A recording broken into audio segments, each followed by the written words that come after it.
Mais écoute, Marie-Cynthia, mais je ne sais plus comment le dire. Mais je regarde des vidéos sur Internet. Ben écoute, on a du temps en ce moment, hein, il faut dire. Donc j'en profite.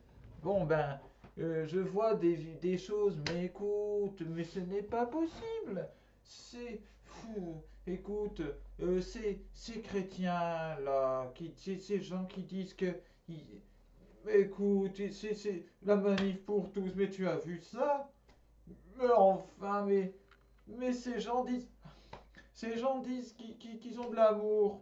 Enfin, ils prétendument ils défendent une religion d'amour, hein, et puis ils sont en train de critiquer ces pauvres homosexuels et LGBT. En- Mais comment est-ce que ça peut les déranger? C'est que de l'amour, et eux qui défendent l'amour, eux qui... tu m'enlèves les mots de la bouche. Écoute, Marie-Cynthia, c'est ça. C'est que... Allô? Allô? Bonjour les amis, c'est Cyril de Lille. Oh, quel numéro, vous avez vu ça? Incroyable. L'amour, l'amour, toujours l'amour. Qu'est-ce que l'amour véritable? Ah, un sujet qui me tient à cœur. C'est le cas de le dire. Bien, d'abord, qu'est-ce que l'amour? Alors, il y a l'amour dont on nous rebat les oreilles tout le temps. L'amour, on l'entend à toutes les sauces. Donc, voyons d'abord l'amour dont je ne parle pas. Par exemple, l'amour du monde. Hein, j'ai parlé du monde dans une vidéo précédente. L'amour du monde, c'est celui que vous voyez placardé sur certaines affiches. Par exemple, des affiches de publicité pour des sites de rencontres, des sites de rencontres hors mariage, des sites de tromperie qui poussent au péché, etc. Et on vous parle d'amour. Avez-vous déjà essayé l'amour à trois, l'amour à plusieurs, vivre l'amour? J'ai rencontré l'amour, on en parle souvent. Voilà, c'est pas forcément pervers hein, quand on dit ça. Mais j'ai rencontré l'amour. Voilà, une relation d'amour avec quelqu'un. Et quand on parle de ça, ou alors tout simplement le terme je t'aime, qui est censé forcément officialiser d'une certaine façon une relation conjugale avec quelqu'un, et ben voilà justement, là dans ces cas-là on parle de relation conjugale ou alors de relations dévoyées, de relations conjugales qui ont été perverses, perverties, dévoyées. L'amour conjugal entre un homme et une femme, et puis même, comme ça a été dévoyé, bah, entre un homme et un homme, entre un homme et deux hommes, entre un... Bon bref, il y a plein de choses, entre une femme, etc. Tout ça, c'est ce qu'on appelle de l'amour conjugal. Ce sont des formes d'amour conjugal, donc où on cherche à vivre ensemble, à construire une vie complètement ensemble. Mais ce n'est pas la base de l'amour, du sentiment amoureux. Bien, c'est simplement une manifestation d'une forme particulière de qui vient du sentiment d'amour. Mais le sentiment d'amour en lui-même dépasse les cas particuliers. L'amour véritable, à la base, qu'est-ce que c'est? Ben, c'est l'attachement d'une âme pour une autre. C'est très simple. Voilà, donc moi, par exemple, Cyril Delisle, je vais vous faire une confidence. J'aime des hommes. Ah, oh là là, coming out, non. J'aime mon père qui est un homme. J'aime mon frère qui est un homme. J'aime mon ami qui est un homme. J'ai avec eux une relation d'amour puisque je les aime et qu'ils sont mes amis. Amis, âme, amour. Tout simplement. J'ai une relation d'amour avec ma mère. Oh là là, Cyril, on sait que tu viens de Lille. Mais oui, c'est comme ça. J'ai une relation d'amour avec beaucoup de gens. Et pourtant, il n'y a pas d'aspect de conjugalité et il n'y a surtout pas l'aspect de sexualité. Donc déjà, il convient de nettoyer nos esprits, nos âmes avec ces idées-là. Ensuite, puisqu'aimer, c'est être attaché à une âme, c'est donc vouloir qu'elle vive éternellement.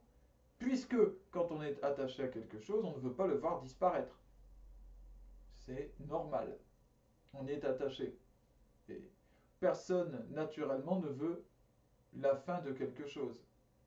Ne veut la fin, ne veut partir, alors que s'il est attaché, c'est qu'il y a quelque chose de positif pour lui.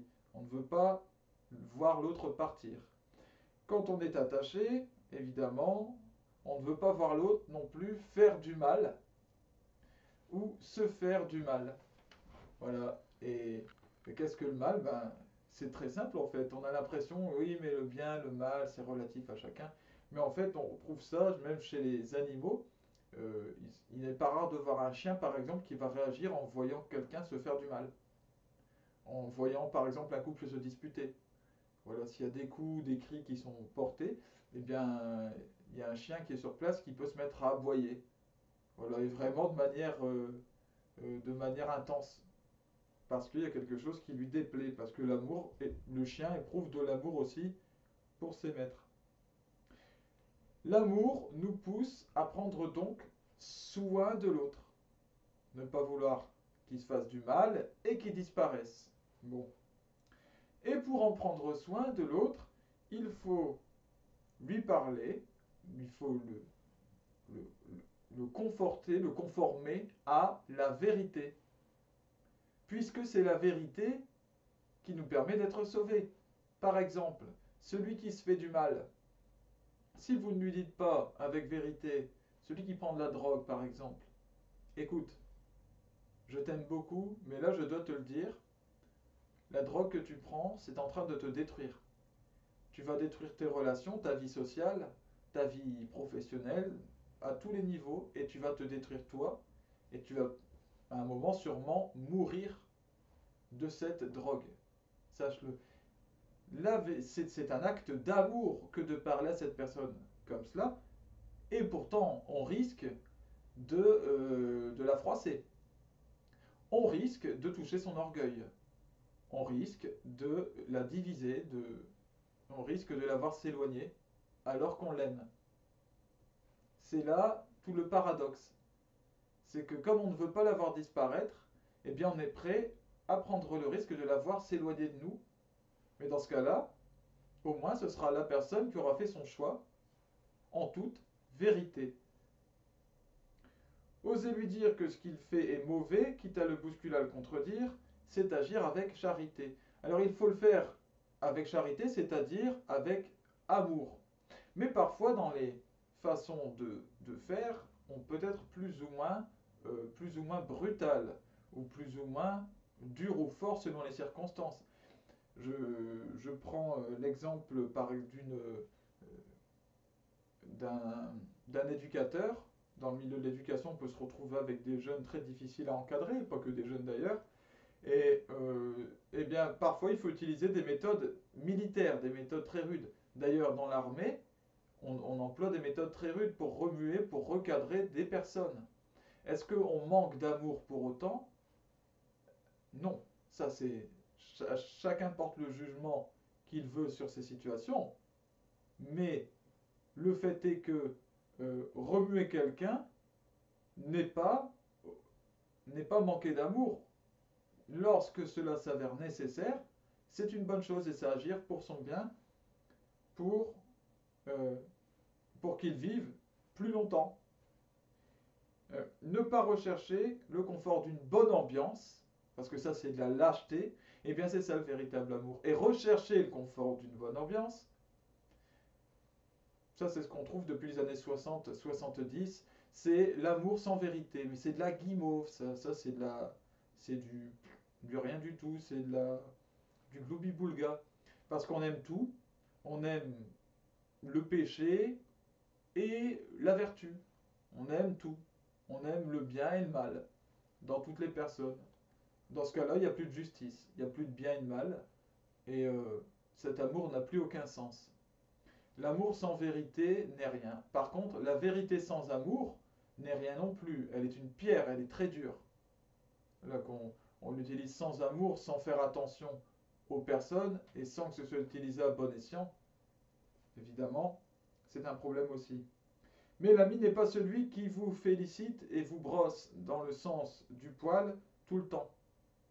C'est celui qui saura vous parler en vérité. Donc il saura parfois vous dire ce qui est bien en vous, et ce que les autres ne vous disent peut-être pas, qui saura vous dire des qualités en toute vérité, en toute franchise, mais qui saura aussi vous dire ce qui ne va clairement pas et ce que vous devez vraiment corriger. L'ami, c'est celui qui choisit, qui pourra aller à l'encontre de votre orgueil. Et normalement, après, ce sera à vous euh, de savoir le contredire, de savoir accepter cela. Il y a une phrase qu'on trouve dans le milieu de l'éducation, qu'on trouve aussi souvent, qui peut s'appliquer, par laquelle je terminerai cette vidéo, c'est celui à qui vous dites une vérité par amour, eh bien, va vous dire, un jeune par exemple qui est accompagné par un éducateur, ça arrive souvent, ou un élève dans une école, monsieur ou madame, je ne vous aime pas de toute façon. Et là, vous lui répondez, bah, il n'y a aucun problème, je ne suis pas là pour être aimé, je suis là pour t'aimer. L'amour véritable, c'est cela. Comme le chantait Daniel Balavoine, aimer est plus fort que d'être aimé. Eh bien voilà, nous devons chercher à aimer l'autre et à l'aimer concrètement, et non pas à nous faire aimer et à plaire. Voilà. Et nous devons chercher avant tout à plaire à Dieu et à aimer les hommes.